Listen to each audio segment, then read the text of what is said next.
say about what is about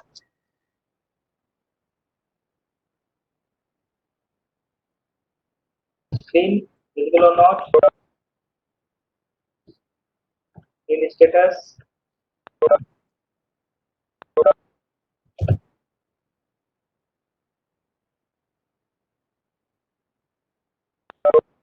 Anyone can respond. Visible.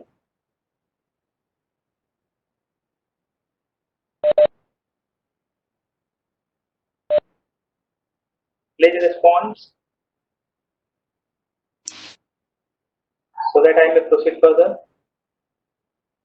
Yes, sir. Okay. So, listen, the very important thing is your attendance is being monitored. So, whatever I will get in the chat box, that will be the final attendance. So, take care of that. The other important thing is, uh, from nowadays, we are not going to see all of the contents in a old-fashioned way. Okay? So, what is required is you must have to be very careful. You must have to read all the things in hand before the starting of the lecture, and you are required to ask your queries if any. And there must be queries if you are paying attention to the lectures. So further, I request you for your queries if any with the previous lectures. Or shall I move on?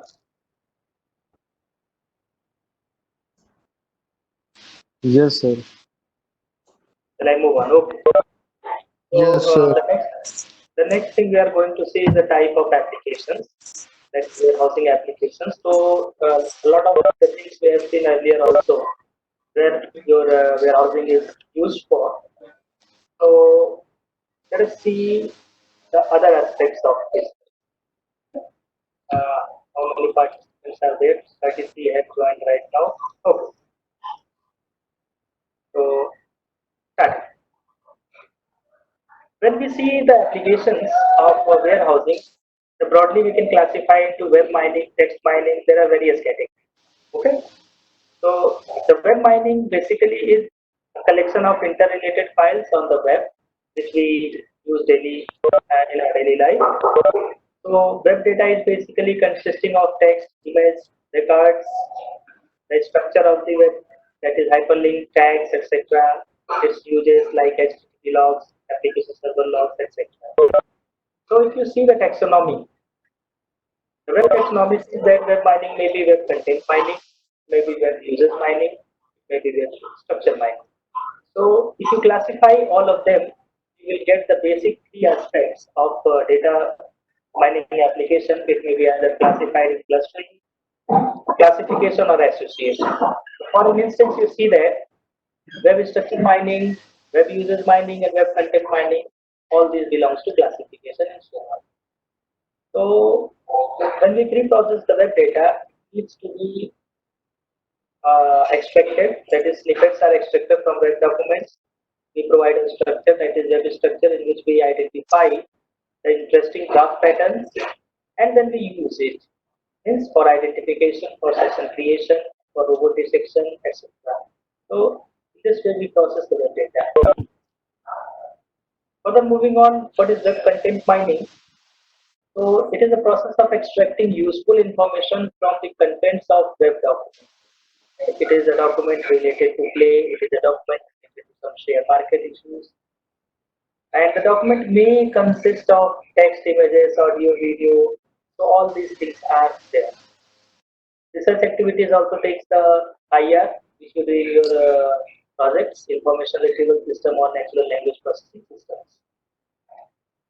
Next, pre-processing content, we need to prepare it, like extract text from HTML, perform streaming, remove stop words, so that it may be in a continuous way. So common mining technique includes these three, which we have already talked: classification, clustering, and association.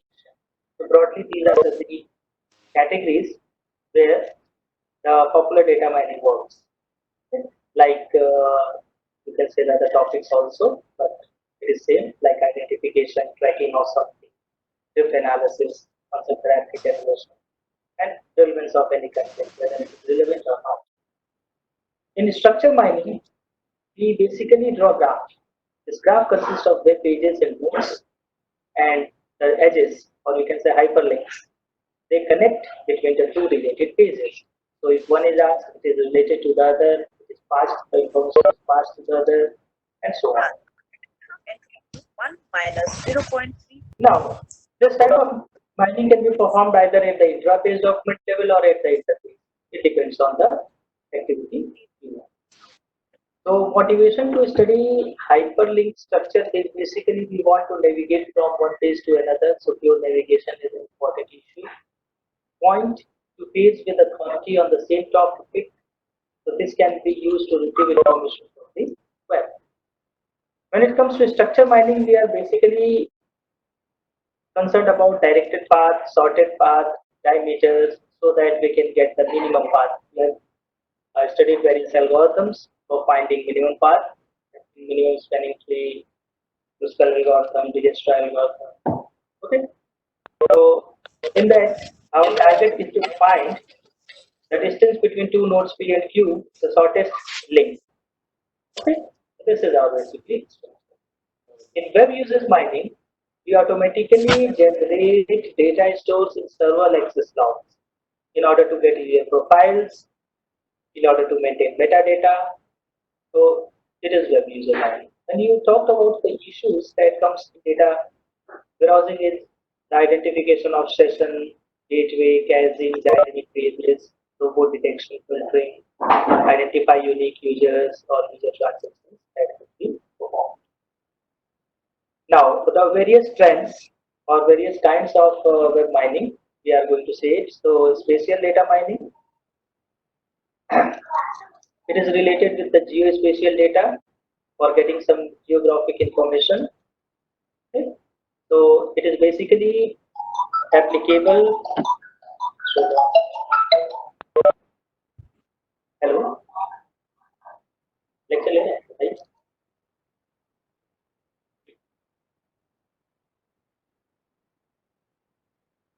हाँ हाँ हाँ. ठीक. हम्म.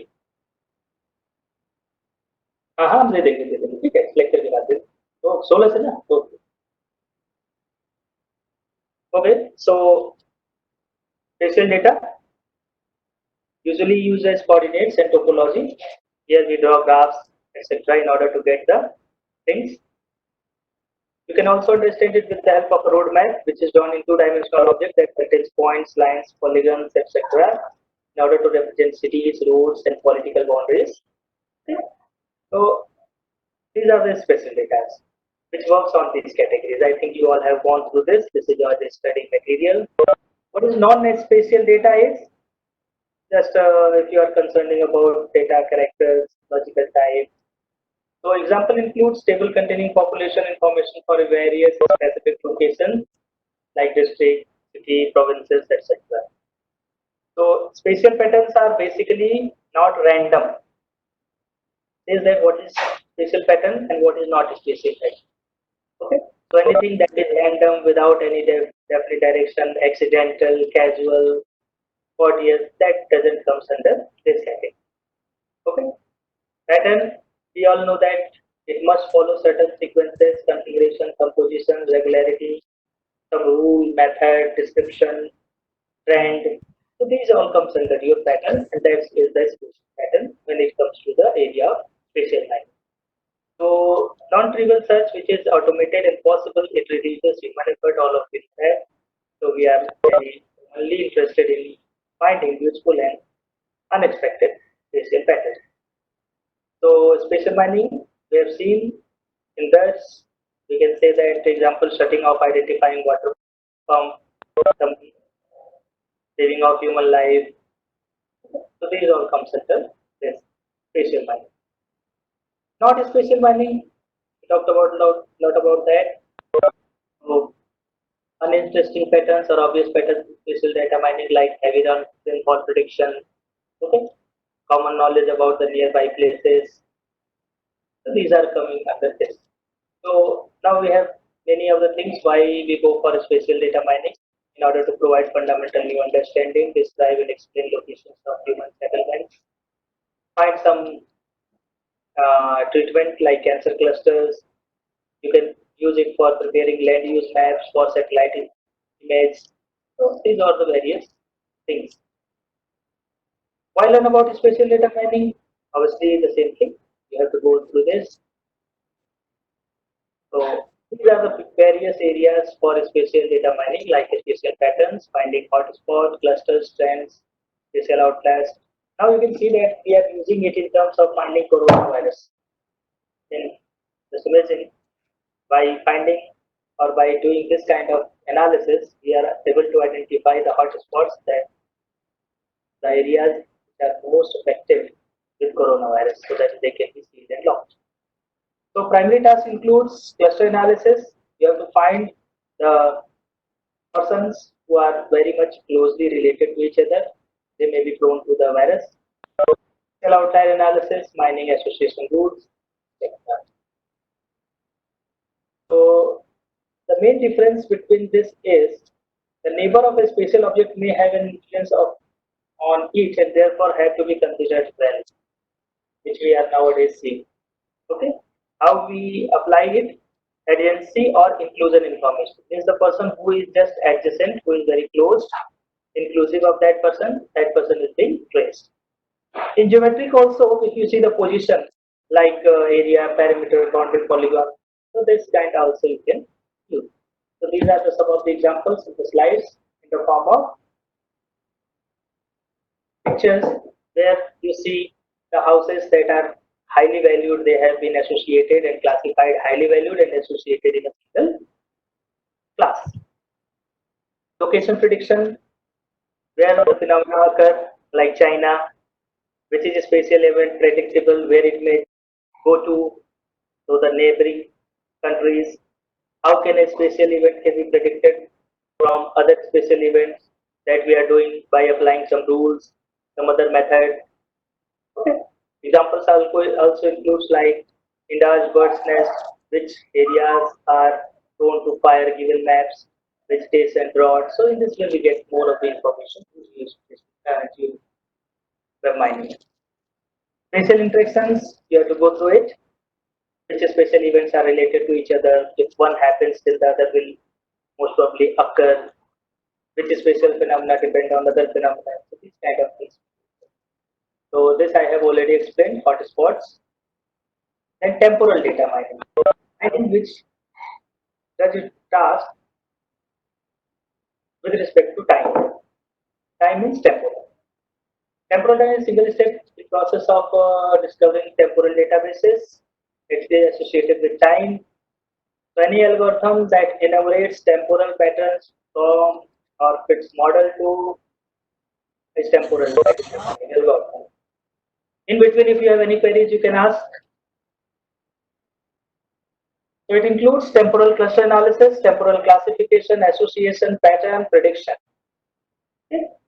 So if you see here, new temporal data model, basically it is supporting time, granularity, and time hierarchies. So it must be developed in the form of temporal data structure and temporal semantics. The task includes, I have talked a lot, how classification in temporal data mining helps. It is helping in terms of basic, the goal of classification is basically to predict temporally related files. Okay. It casts as determining the most likely value of the temporal variable being predicted given the other fields. Temporal classification techniques are also treated to the typical problem of estimation. So for this, you need to analyze measure of temporal similarity approach, temporal optimal partition approach, and the various things that helps in this task is metric distance-based techniques, model-based techniques, partition-based techniques. See how it happens. These are the techniques that are used and they are finding whether noise is present or not, whether there is single script event or there are many other events that are between. Okay. So these are the various challenges that are coming in between. So large scale data noisy data is spread across long time frames, complexity of certain environment. Now, I have just given a quick review of the slide. Now, I welcome your queries. If you have any, so feel free to ask. Okay, and they must be asked. Queries, if any.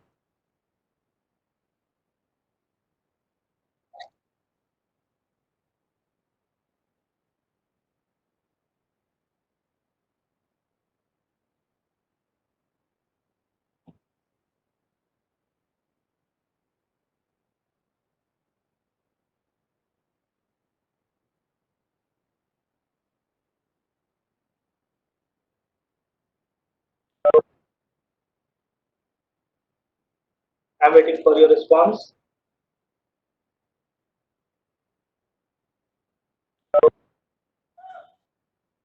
Okay, not yet from Akash Jaiswal.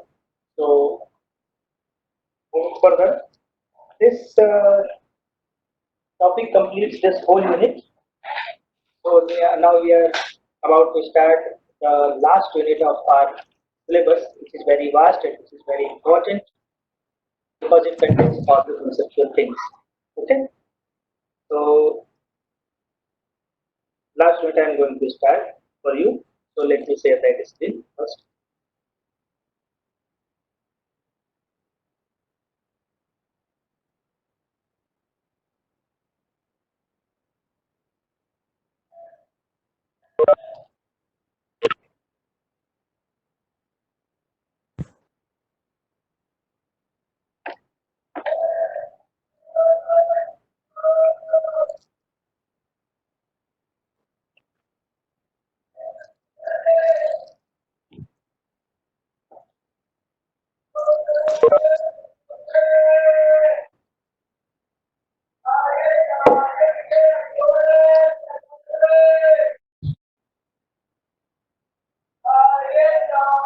Classification is visible to all. Please respond. Classification.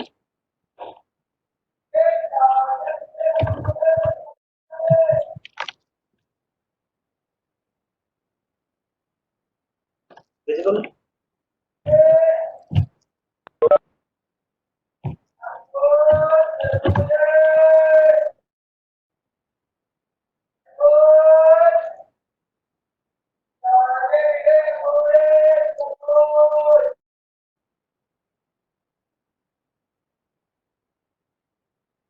Okay, Amit Kumar responded. It is visible.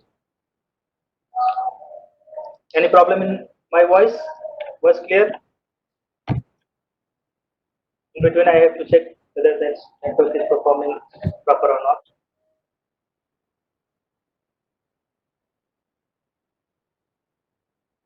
So please respond. Okay. So Anushi Pandey has given the response. Voice is clear. Now, if it is clear, then I want all of you to make clear about some of the things. First, I am asking one question: what you understand by learning, and why it is important in terms of computer science? Yes, learning.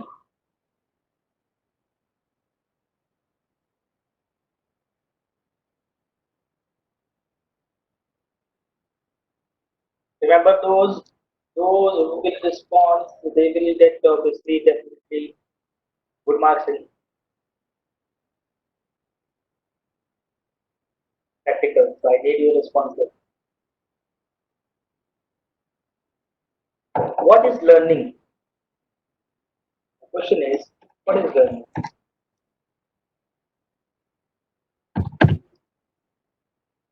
So get knowledge based on examples is learning. Aniket has given the response.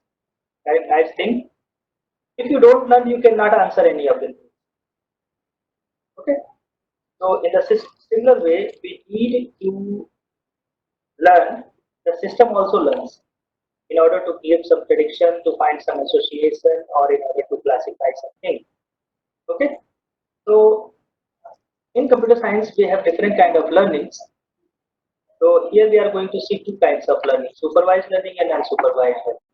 The other learning include like reinforcement learning. So starting with this thing, Remember the first thing, that is supervised learning. In a very rough way, you need to understand it is basically classification. Whenever it comes to supervised learning, you say that classification kind of thing is going to happen, and this learning includes a teacher. So teacher is present. So whatever the teacher teaches, the system responds to that. Okay. Suppose I have taught you some wrong thing, and if a person asks you, obviously you are going to give wrong answer. So it all depends how the system has been trained. So supervised learning is basically our classification techniques where a teacher is present. And unsupervised learning, there is no teacher present. So you can say that in unsupervised learning, there is no teacher present. Okay? It learns automatically, no teacher. So if I ask you a question, which one is online learning and which one is offline learning? So what will be your answer? Please respond in the chat box. Which is online / offline? These two learning. Please tell.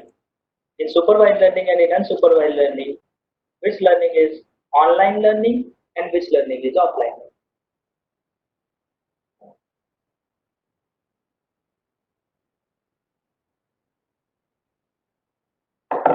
Online unsupervised is obviously good. So let me write the name of the person who is that name. Anumeha has given us this online is supervised learning. No, Anumeha, unsupervised learning is your online. So please pay attention. This online is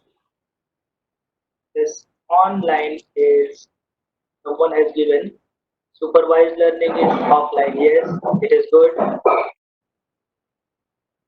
Online is unsupervised. Also correct. So remember one thing. This online means unsupervised. Now question arises how? Whatever the teacher has taught, you are going to respond according to that. Okay, so it is supervised learning. That's why it is offline. But when you learn by your experience at the same instance, you are provided the data and you are learning according to that, then it comes under the category of unsupervised. So it is online. Let's move further. So let us compare it. Supervised versus unsupervised. Supervised is basically our classification. In that we have supervision, the training data, observation, mission based are accompanied by labels. Labels means basically class. My my username, my roll number is okay. Roll number 3. So while in the attendance, please pay attention. If you are not able to edit your username, so accomplished by labels, it means the class is previously known to you. Suppose I give you an item, anything, any object or any thing, and ask you whether it belongs to living thing or non-living. So here, living thing and non-living thing are my labels. Two classes. One class is living thing and other one is non-living. So this kind of activity, if we are going to perform, it comes under supervised learning or classification. Good student, bad student, responsive, not responsive. Okay. First class, second class, third class. So these the labels are previously known to you. So new data is classified based on the training set. If I have been trained, 75% means first division. So I will say 74 is not coming in the first. If my training is then that 60% is first division, then I will say that 74% if someone has scored is coming under the first division. It all depends on the kind of training provided to the system. That's why it is supervised learning. Okay. In unsupervised learning, the label is not known. I used to give you some examples like cluster yourself into two groups so that person in one group are similar to each other and it is similar to the other group. So this is a unsupervised learning. It may happen that some may form the group which is the base, which comes out to be boys and girls. Next time when I run the execution or the algorithm, it gives like in your classroom, all boys and girls are together and all the non-living objects are together. So I can say that yes, it is also correct. So it all depends on the online condition. So training data is unknown because nothing has been trained. So you are here giving some set of measurements, observations, etc. And your aim is to establish the existence of classes or clusters in the data. Okay, so this is your aim. Classification predicts categorical class labels. It may be discrete or nominal. It classifies based on the training set on a certain class values. Okay, so how it works? The here numeric prediction. It works on continuous valued functions, predicts unknown or missing values. You have predicted missing values in the first unit. And what is the typical applications of these?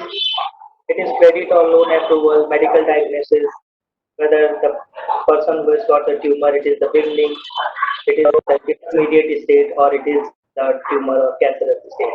Okay? You can have fraud detection if a transaction is fraudulent or not. You can have web categorization, whether the page belongs to which category. So if you see, classification is a two-step process. First, construct the model and then use it. So how the construction is done, each tuple is associated with a predefined class that we will see in the naive-Bayes classification when I will take the numerical example. So the set of tuples used for model construction is training set. You train yourself or the system with training set. This model is basically consisting of some rules, some precision tree, or some any of the mathematical formula. You use all these things in solving your this reasoning problems also. You make some rules according to that. You predict the coming element in the series or any diagram, etc. Then you use the model. How you use it? Classify future or unknown objects. So first of all, it is required that what is the accuracy of your model.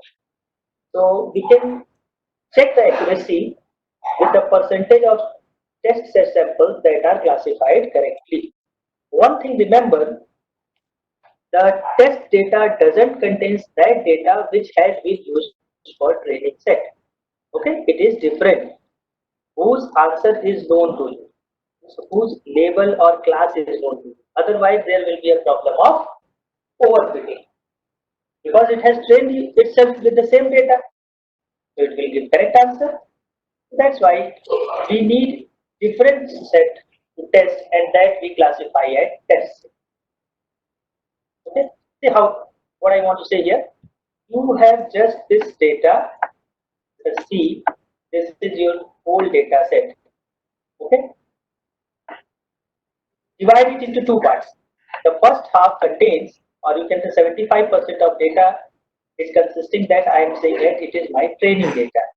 So this one is my training data. Okay, training. And after training my system, okay, I used to test it. So this particular thing, this is my test data.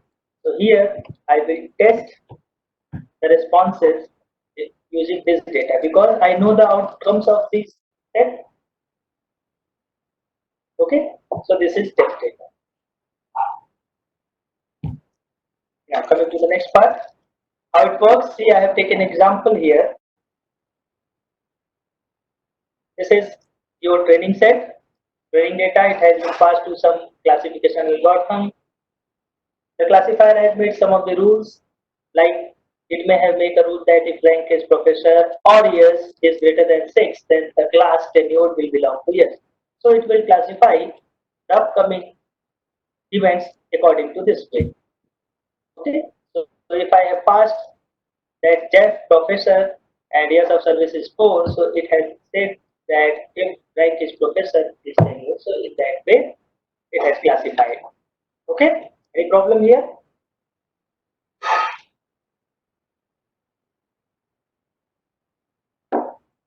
So this is how classification is performed.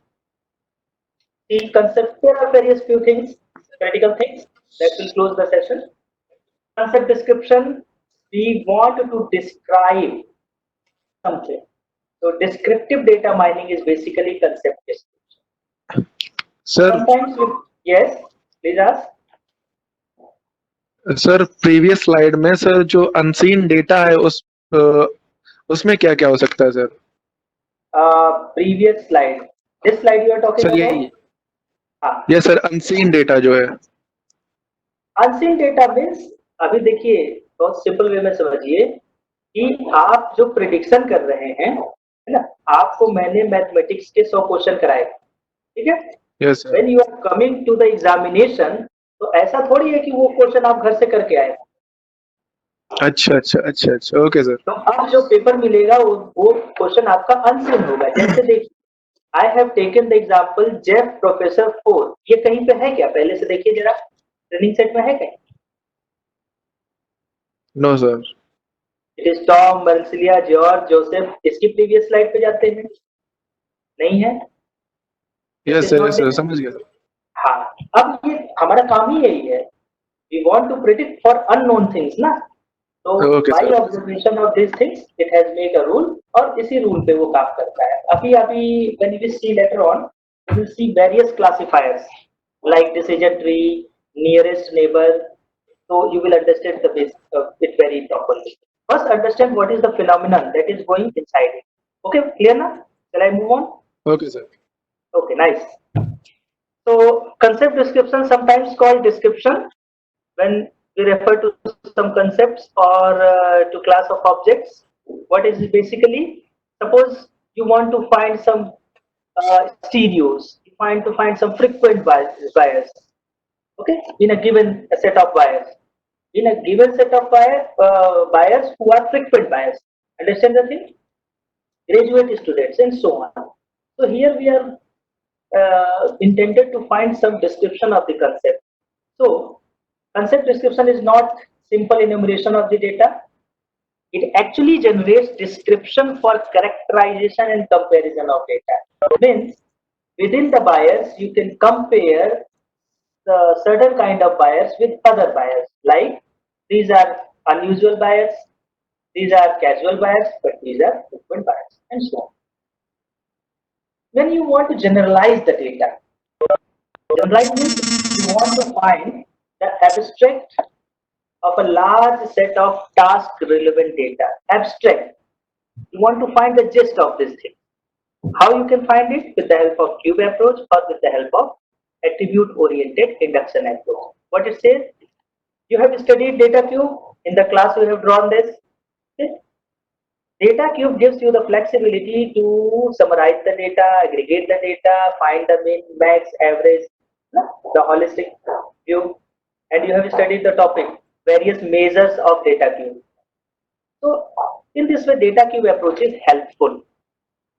And next is attribute oriented induction approach, in which you try to understand among all the given attributes which one is relevant and which one is not. So if it is relevant, you keep it. If it is irrelevant or less relevant, you eliminate it. The first thing you do. Second thing you do is, in the observed data, if I have 5 attributes, then which one is the most important? So you go according to that. So see it, we apply OLAP approach in order to find the things like count, sum, average, max in the data cube approach. In attribute oriented induction approach, we go for a basic thing this.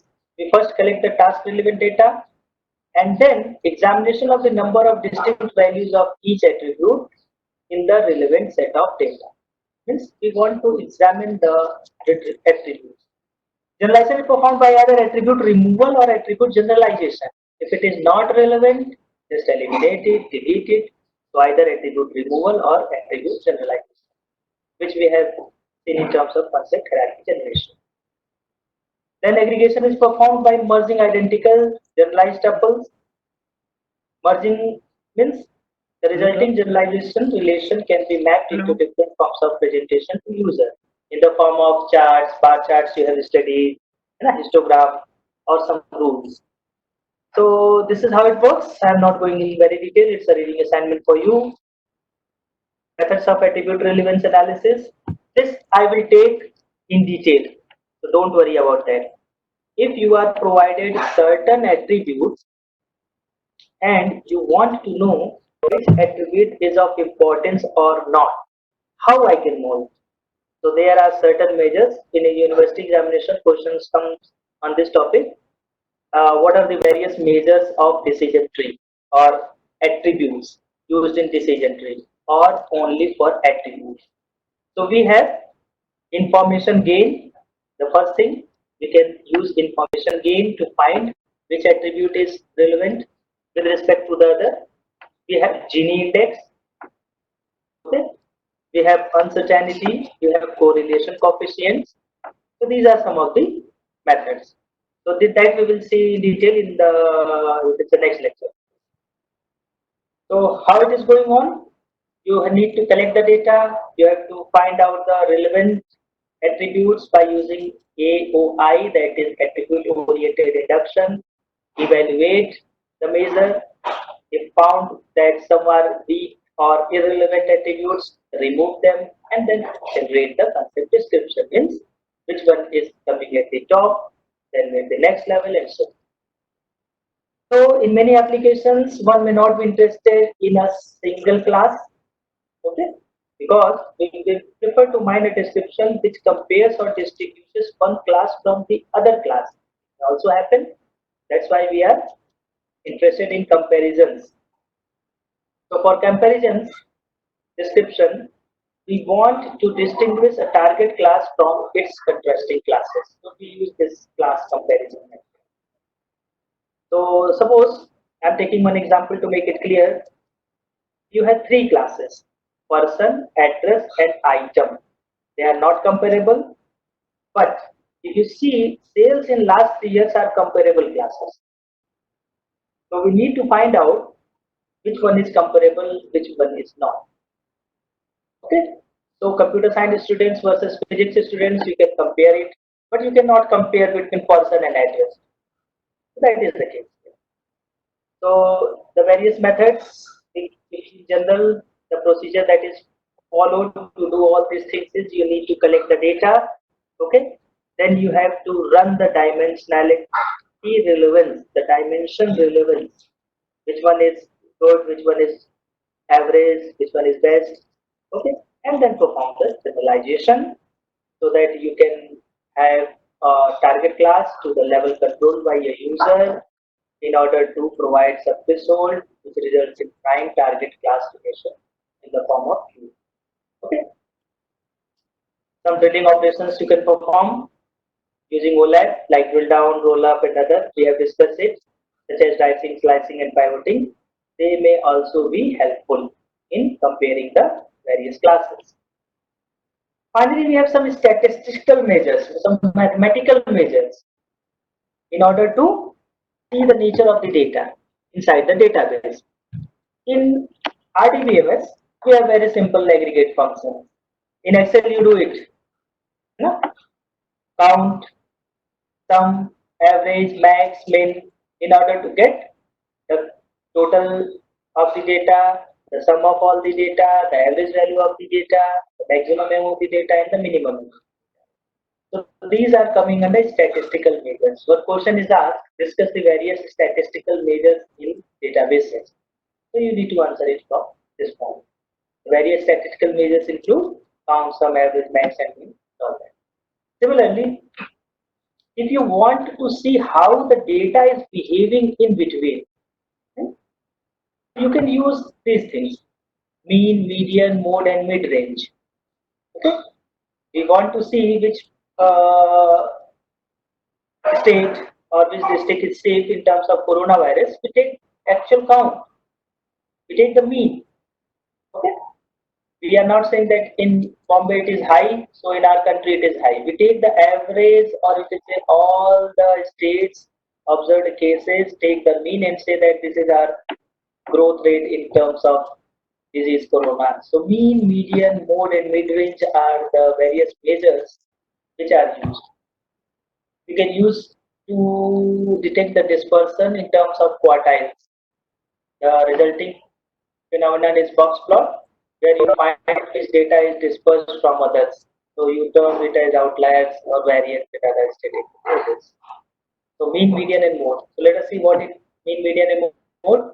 Obviously, mean is the average. We all know it. Okay, no need to discuss. You take the sum of all the events divided with the number of events. Median is the middle value if it is odd, but remember it must be sorted either in increasing order or in decreasing order. So the middle value is median. Okay, if it is odd, it's very easy. If it is even, then take the average of the middle two values. Mode is the most frequent value which occurs. Okay, so if I have observed some marks of the students and 65 is occurring most of the times. Okay, so it is 65 and it is unimodal. Suppose 65 occurs 10 times and 55 also occurs 10 times, then it is bimodal and the mode are 65 and 55 and so on. If 3, then trimodal. So this is what we mean by mode. This is a formula to understand the relation between mode, median, and this. Mid-range, if you want to find the middle of the range, you just take the average of the lowest and the highest value, and in this order, you can get it. Now, I have completed the things, but I think so. But if further any queries, you can ask, and in between, I am asking you for your attendance. Please don't write it more than once. Okay.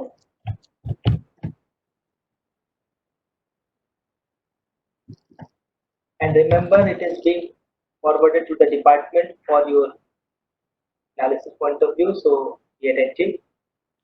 Queries and attendance.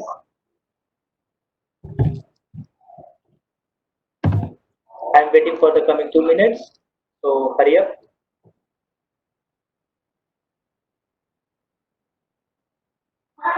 In between, if you have any query, you can ask by your audio.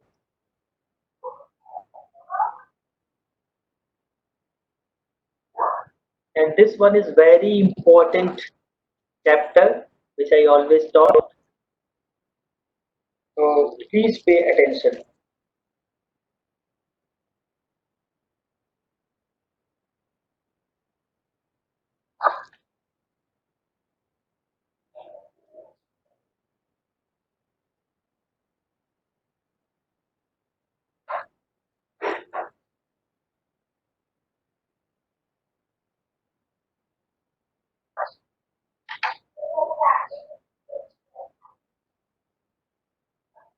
So please hurry up so that I may copy it.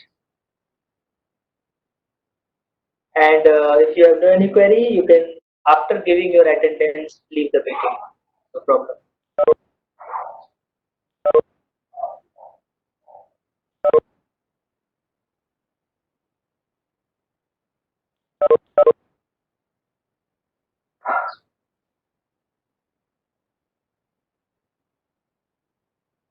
So please hurry up.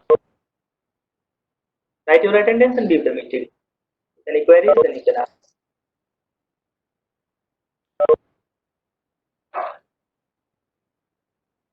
Yes, sir.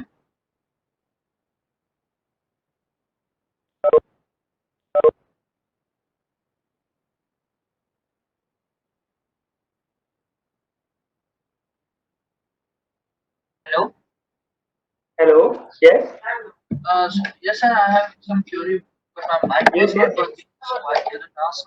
Okay. Okay. Okay. Now you are audible. Yes, sir. Sir, previous slide में एक term था hacker का हाँ. segment. Which term? Sir record नहीं हो रहा लेकिन hierarchical से कुछ related था. Unless Just please tell the term. Then I will look on it. Just recall it. 24, I think. 24. Yes, page number Slide number 24. Page number 24. Okay, I am moving it. 24. Mode. Screen is visible to you. It is mode on the 24 page number. Yes, sir. Yes, sir. What is your query in this? Yes, sir. The greatest frequency to correspond. Sir इसका sir meaning क्या होगा? तो बिल्कुल आराम से समझ लो आप इस बात को। मान लो कि आपने अपने क्लास में सभी लोगों के नंबर नोट किए डेटा माइनिंग के, ठीक है। अब ऐसा तो है नहीं कि 20 नंबर का पेपर है तो सबके जो है एक ही नंबर आएंगे, है ना। Am I audible? तो Yes, sir, सपोज yes, कर sir. लीजिए कि 15 जो मार्क्स है 15 सबसे ज्यादा लोगों ने पाए।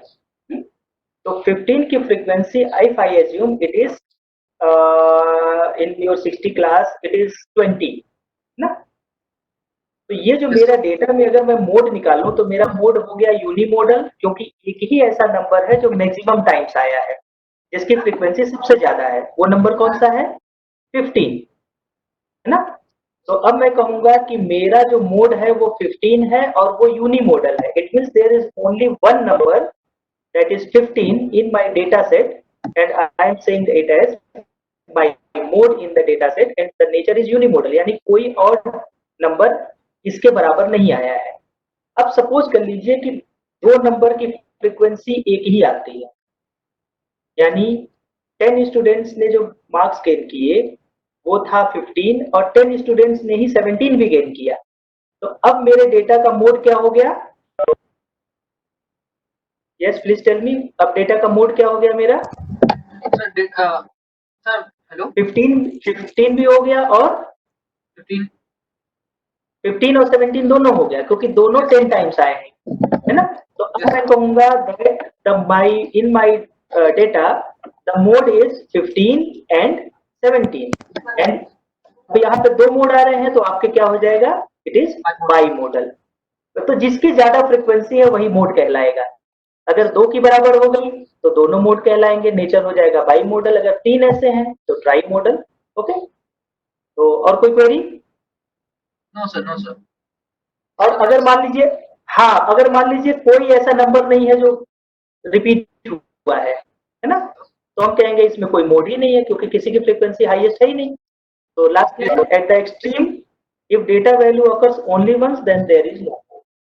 Okay, so thank you for your query. Your name please? Okay, sir. Thank you, sir. Your name please? Sir, Aryendra. Aryendra. Okay, I remember the name of the persons who pay attention. So Aryendra is the person. Good. Thank you sir. for a good listener. Okay. Okay, so I am thanking to all of you. I think the attendance is over. So thank you all.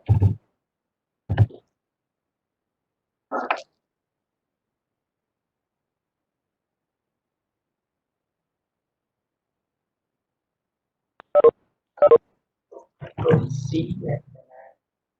So I'm ending the meeting. I think no one is left.